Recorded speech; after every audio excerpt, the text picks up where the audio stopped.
راندي اورتن رجع للمصارعة النهاردة. سي ام بانك رجع للمصارعة النهاردة. الملكي برضه رجع لهوايته المفضلة، وهي دور المجموعات في قارة افريقيا النهاردة.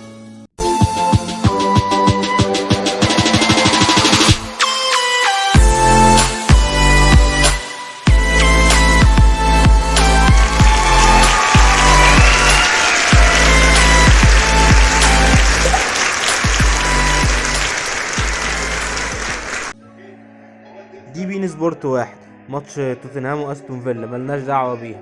ارجع كده كاس العالم ملناش دعوة بيه. ارجع كده كرة يد ملناش دعوة بيه. ارجع كده سباق الدراجات الخطير ملناش دعوة بيه. ارجع كده بين سبورت 6 الساعة 6 اتفرج على الملكي وهو بيخلص. خلاص يعني الزمالك معروف انه في دور المجموعات اول ماتشين مكسب في نهائي البطولة، دور المجموعات خسر او تعادل خرج بره البطولة. دي حاجات اساسيات عند نادي الزمالك الملكي، وبيقود الفريق النهارده نجم الفريق حمزة المسلوسي، وبالتوفيق ان شاء الله في المباراة النهارده.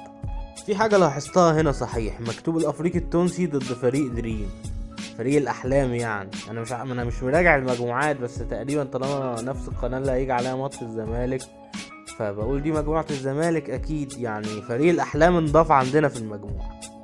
يلا بقى ان شاء الله نرجع لفيديوهاته، اول فيديو بعد الماتش اللي هو بكرة يعني.